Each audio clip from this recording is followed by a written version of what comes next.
Welcome to week 13 and the mini lesson on the application of integrals, and in this case specifically finding consumers and producers surplus.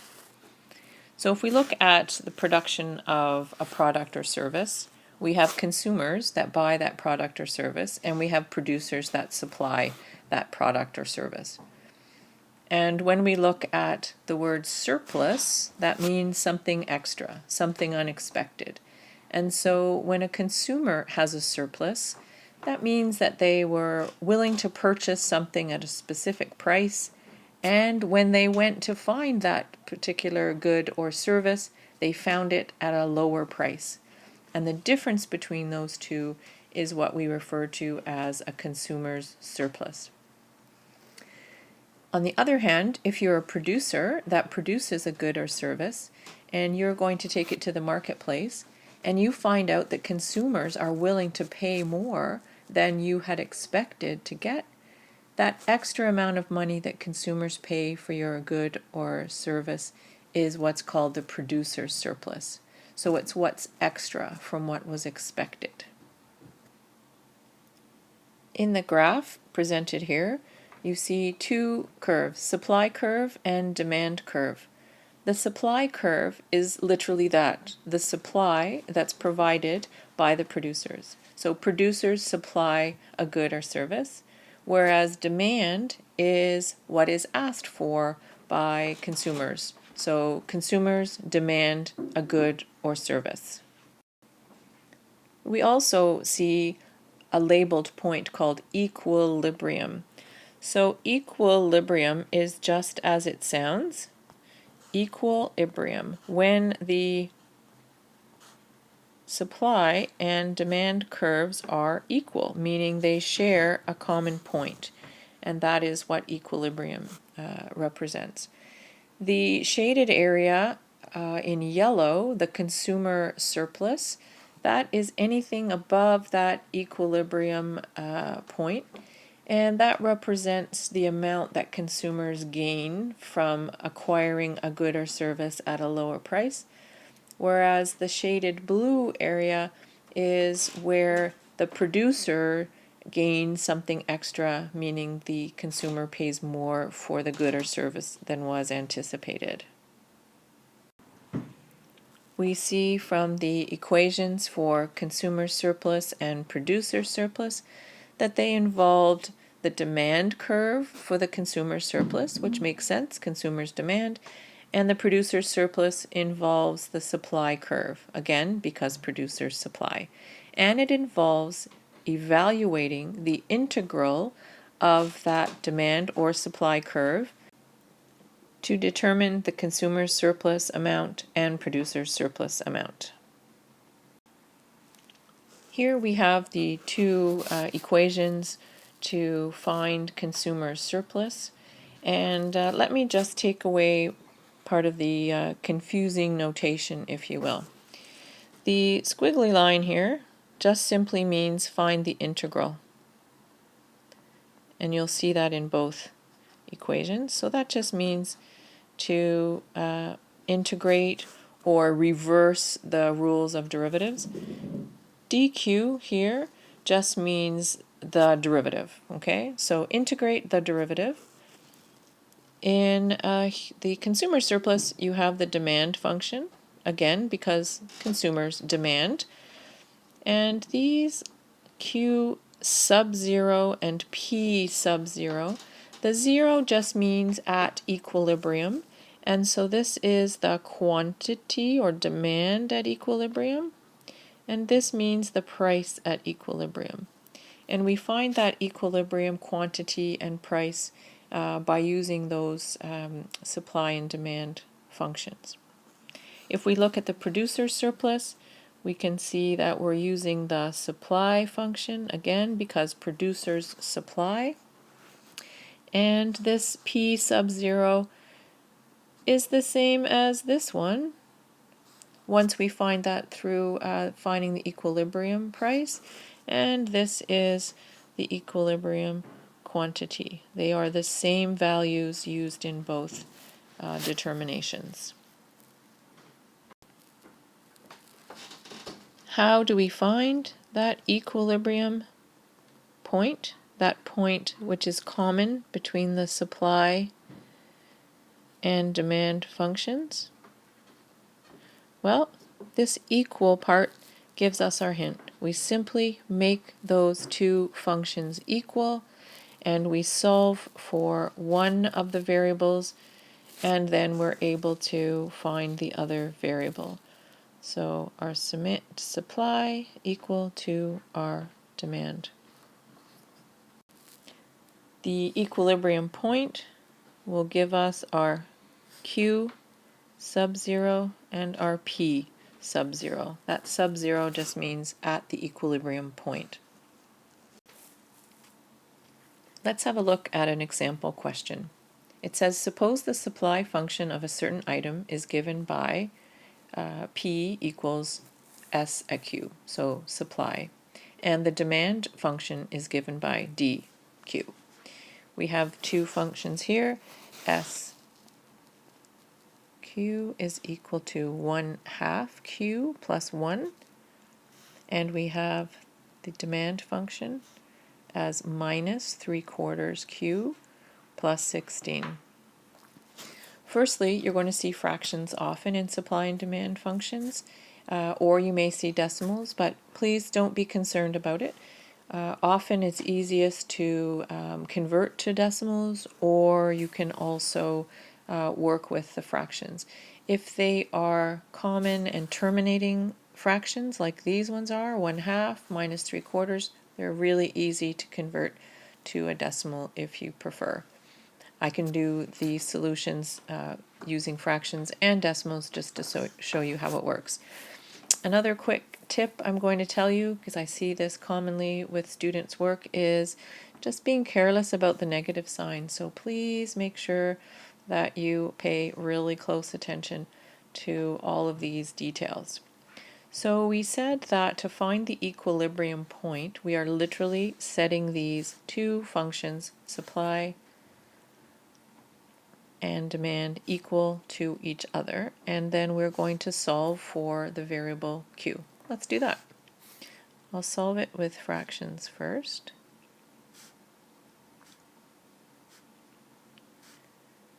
And then with the equivalent decimals. So the idea, again, to maintain this equilibrium or this equal sign is to bring all the Q's together and all the constants together. So I'm going to add 3/4 Q to both sides, and I'm going to subtract 1 from both sides so that I will have only variables on one side and only constants on the other. So I have 1/2 Q plus 3/4 Q on this side, and I have 16 minus 1 on this side. So I can convert this to the equivalent fraction 2/4 Q plus 3/4 Q. I can do that subtraction there. So I have 2/4 and 3/4, meaning I have 5/4 here. I can then divide each side by 5/4.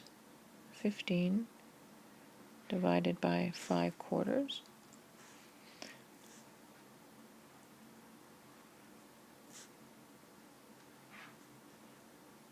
Which is 15 times 4/5.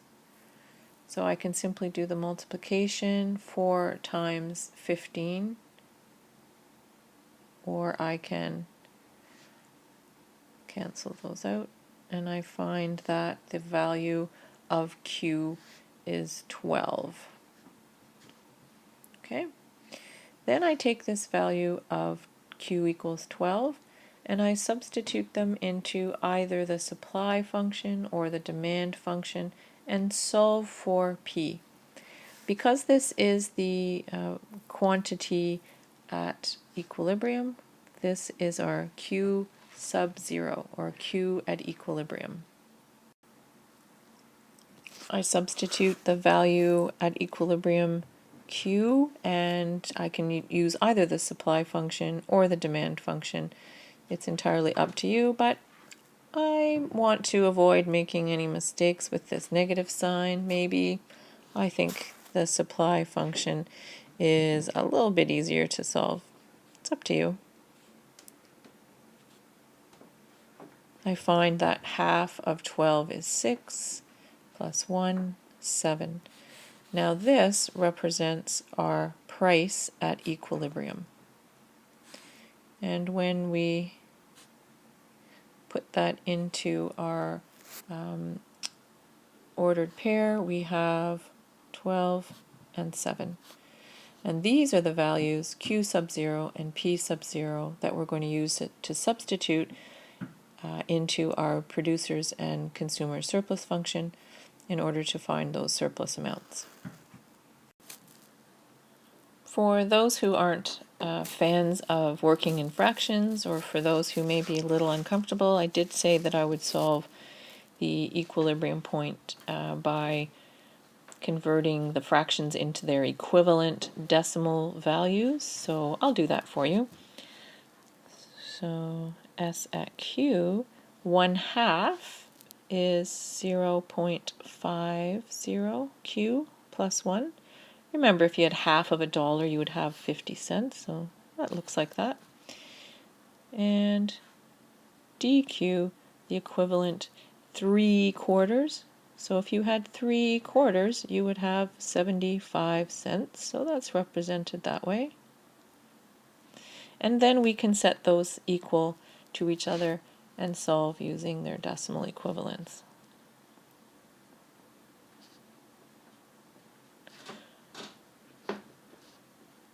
Again, don't forget your negative signs. It's really easy when you're in a hurry. So again, I'm going to add 0.75Q to one side, and I'm going to subtract 1 from both sides here. And here I'm going to have 1.25Q is equal to 15. Q is equal to 15 divided by 1.25, and again Q is 12. Same answer, different way to solve it. And then again you would substitute this value of Q into one of the functions, either supply or demand. S at 12 is equal to 0.50. 12 plus 1. Half of 12 is 6 plus 1, 7.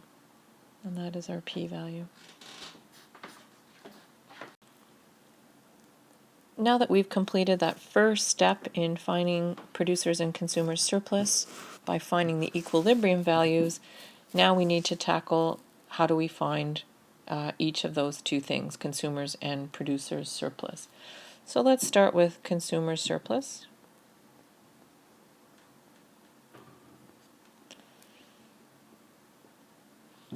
And it is found by evaluating the integral between 0 and the equilibrium quantity of the demand function minus the equilibrium price. We have the equilibrium price, we have the demand function, and we have the equilibrium quantity. So now we just need to substitute, integrate, and evaluate. And we have the producer's surplus.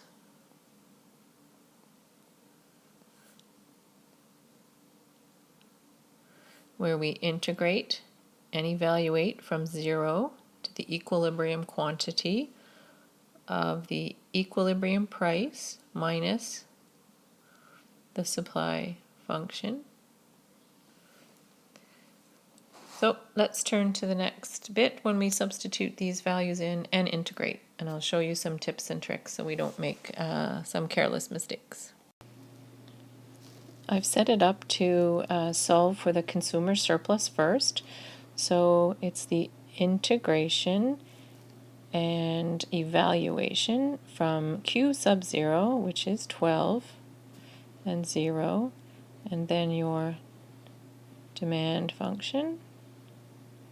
I'm going to put that in brackets, minus your price sub 0, and that means the derivative. So we're going to integrate the derivative of the demand function minus the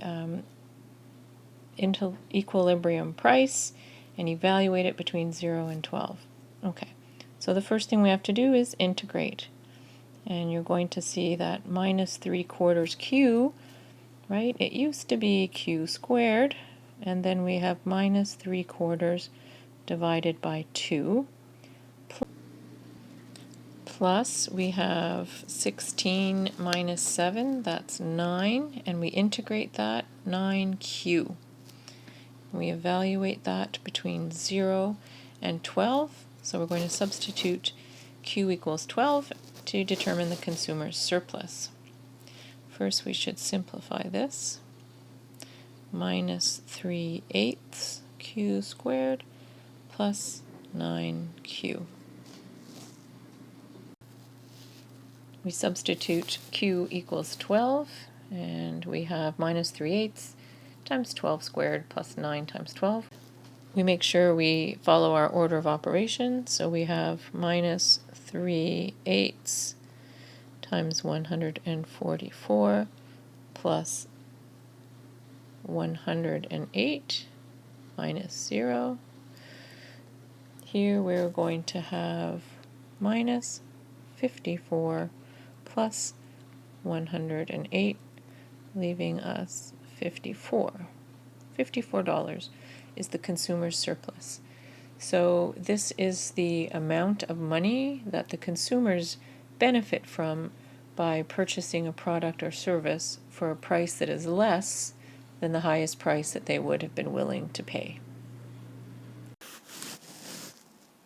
Now to find the producer's surplus, we're going to evaluate from the equilibrium quantity and 0 of the equilibrium price, which is 7 minus the supply function.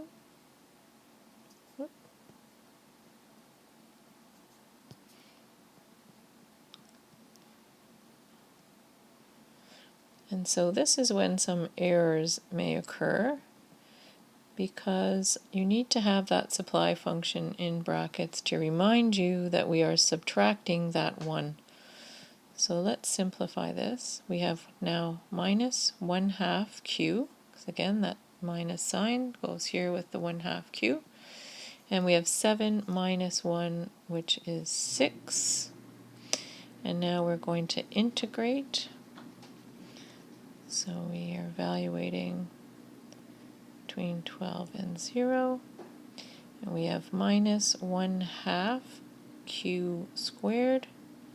And we divide that by 2 plus 6q. We'll simplify that on the next page.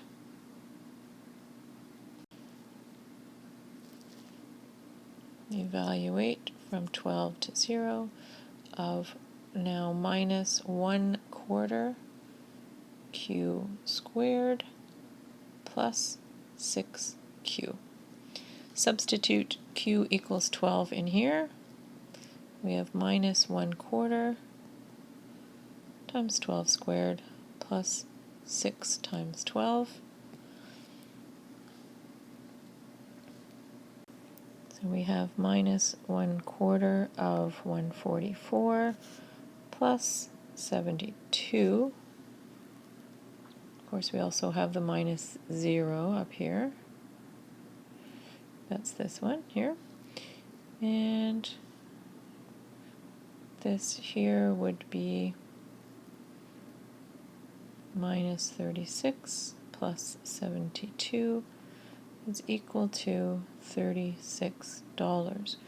So $36 is the producer's surplus, which is the amount that producers benefit from by selling at a market price for their product or service that is higher than the least that they would be willing to accept.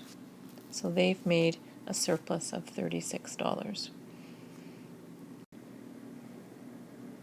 Some students ask if they can convert the fractions to equivalent decimals, and so I'll solve this consumer surplus and producer surplus using the decimal equivalents.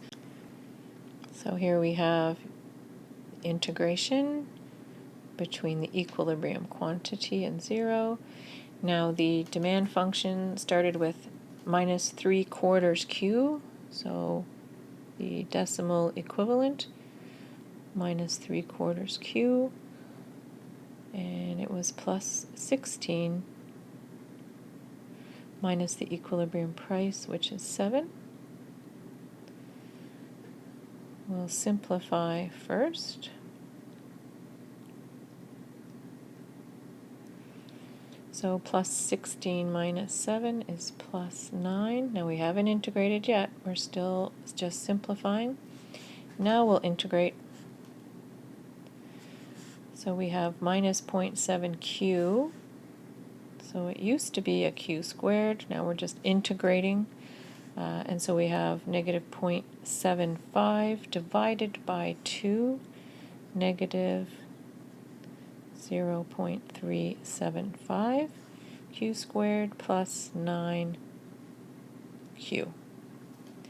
Now we substitute Q as 12 and solve just as we did when we were using fractions.